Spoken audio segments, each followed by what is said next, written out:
Hello दोस्तों, welcome back in Anand classes. और आज मैं आपको बताने जा रहा हूँ क्लास 9th का मैथ का एक्सरसाइज 1B का क्वेश्चन आंसर। तो दोस्तों, इसके पहले वीडियो में मैंने एक्सरसाइज 1A का सारा क्वेश्चन बताया था। तो अगर आप वो वीडियो नहीं देखे हैं तो आई बटन पर क्लिक करके वो देख सकते हैं। तो चलिए हम लोग आगे बढ़ते हैं और एक्सरसाइज 1B को सॉल्व करते हैं।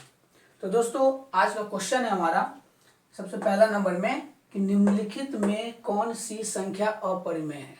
यानी हमें कुछ ऑप्शन यहाँ पे दिया हुआ है और इसमें से पहचानना है कि कौन सा संख्या अपरिमेय है। सबसे पहला नंबर ए नंबर में है √36/64, बी नंबर में है √3, सी में है -9/√49 और डी में है √9/81।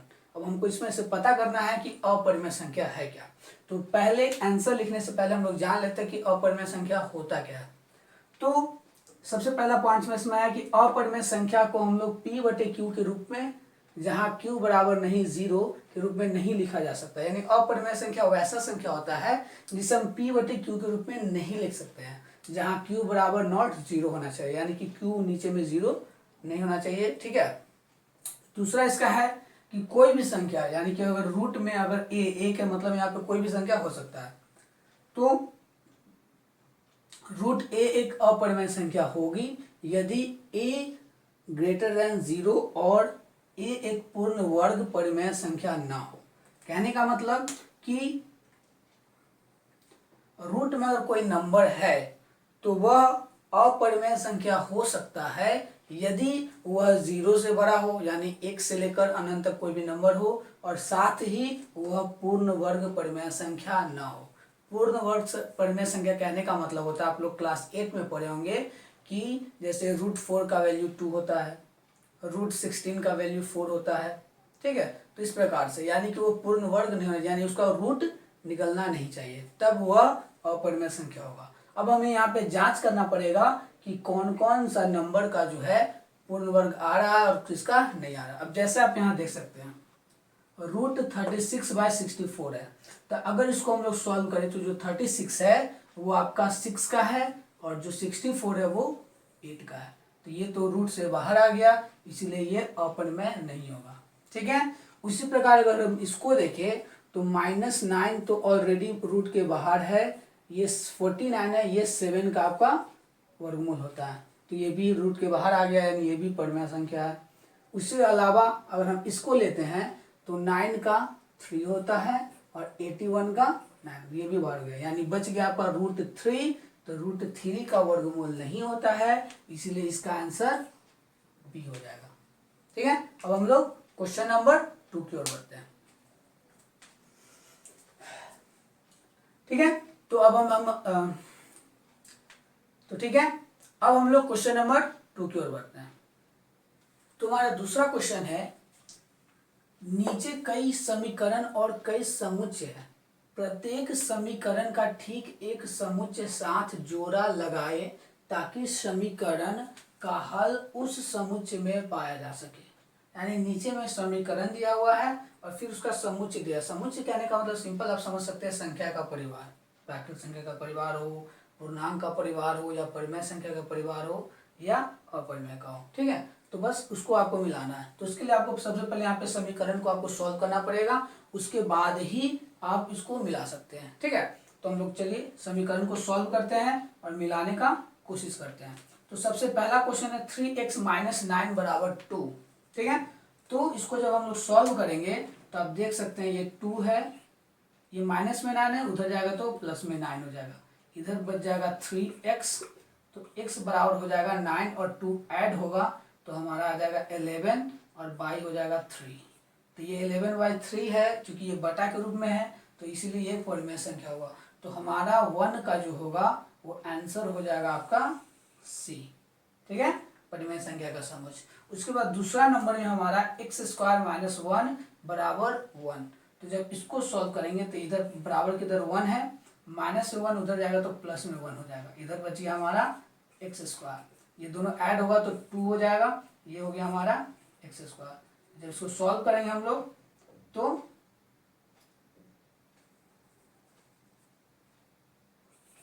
तो जैसा कि आप देख सकते हैं कि जब इस पावर को उस तरफ ले जाएंगे तो ये आ जाएगा रूट में, इधर एक्स स्क्वायर गायब हो जाएगा। कहने का मतलब ये रूट में 2 आएगा और रूट 2 का कोई वर्गमूल नहीं होता है, इसलिए ये एक हमारा अपरिमेय संख्या हो जाएगा, यानी दूसरा का हमारा हो जाएगा डी। ठीक है, उसके बाद हमारा है एक्स, ये आपका रूट 2x बराबर रूट 8। यहाँ पे x रूट के बाहर है। ठीक है, तो x को इधर ही रहने देंगे, इधर रूट 8 है हमारा। अब ये चूंकि मल्टीप्लाई में x के साथ रूट 2 है तो इधर जाएगा तो आ जाएगा बटा में। ठीक है, अब क्या होगा कि इस रूट 2 से रूट 8 को जब हम लोग काटेंगे तो ये रूट 4 आ जाएगा और रूट 4 का वैल्यू होता है रूट 4। ठीक है, और रूट 4 का वैल्यू क्या होता है 2 होता है वर्गमूल, इसलिए हमारा तीसरा का आ जाएगा आपका पहला, चूंकि ये प्राकृत संख्या यानी थर्ड का ए हो जाएगा, तो लास्ट हमारा फोर्थ का क्या हो जाएगा बी। ठीक है, तो ये हमारा लास्ट फोर्थ का क्या आ जाएगा बी आ जाएगा। तो इस तरह से आपका क्वेश्चन नंबर 2 सॉल्व हो गया है। ठीक है, अब हम लोग नेक्स्ट क्वेश्चन की ओर बढ़ते हैं। तो दोस्तों हमारा नेक्स्ट क्वेश्चन है निम्नलिखित के केवल उत्तर लिखे, यानी आपको यहाँ क्वेश्चन दिया, सिर्फ आपको उत्तर लिखना है इसका कि क्या होगा। सबसे पहला क्वेश्चन है कि दो अपरिमेय संख्याओं के बीच कितनी अपरिमेय संख्या होती है। दो अपरिमेय संख्याओं के बीच कितनी अपरिमेय संख्या होती है। जैसे आप पिछला क्वेश्चन में आप लोग देखे होंगे पिछले एक्सरसाइज में कि जिस प्रकार दो परिमेय संख्या के बीच अनंत परिमेय संख्या होता है, अनगिनत परिमेय संख्या होता है, उसी प्रकार हमारा दो अपरिमेय संख्याओं के बीच भी अनगिनत अपरिमेय संख्या होगा। ठीक है, दूसरा है दो वास्तविक संख्याओं के बीच कितनी वास्तविक संख्या होती है।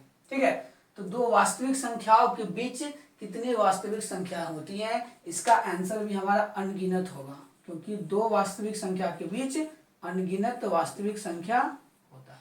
तीसरा है दो वास्तविक संख्याओं के बीच कितनी अपरिमेय संख्या लिखी जा सकती है, तो इसका भी आंसर अनगिनत होगा।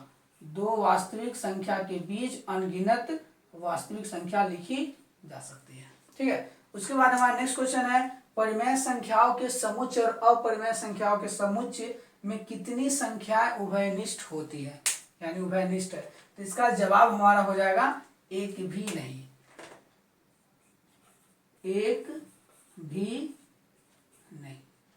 ठीक है, उभयनिष्ठ का मतलब कॉमन होता है, तो आप हमेशा याद रखेंगे कि परिमेय संख्या का परिवार और अपरिमेय संख्या के परिवार में कोई भी नंबर कॉमन नहीं होता है, दोनों अलग अलग होता है।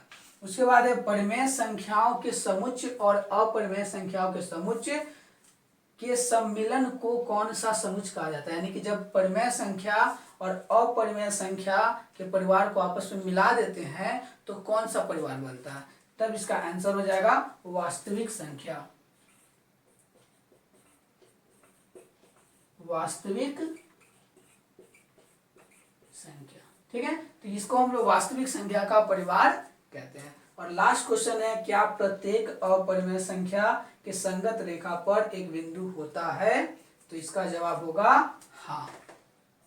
आंसर क्या हो जाएगा हाँ। ठीक है, तो आई होप आपको ये मैथ समझ में आया होगा। आप वीडियो को पॉज करके इसको आंसर को आप लोग लिख सकते हैं और फिर हम लोग मिलेंगे नेक्स्ट वीडियो में। एक्सरसाइज 1B का एक और क्वेश्चन बच गया है। ठीक है, तो उसको मैं अगले वीडियो में बताऊंगा। तब तक अगर आपको ये वीडियो पसंद आया हो, आपको मैथ समझ में आया हो, तो मेरे चैनल को सब्सक्राइब करें और वीडियो को लाइक करें और अपने दोस्तों के साथ शेयर करें। और सब्सक्राइब करना ना भूलें। मैं बार बार बोलता हूँ कि जितना आप सब्सक्राइब करेंगे मेरा मनोबल उतना और बढ़ेगा, जिससे मैं और भी आपके लिए नए नए वीडियो लाता रहूँगा और आपको इसी तरह पढ़ाता रहूँगा। तो फिर मिलते हैं हम लोग नेक्स्ट वीडियो में, तब तक के लिए जय हिंद।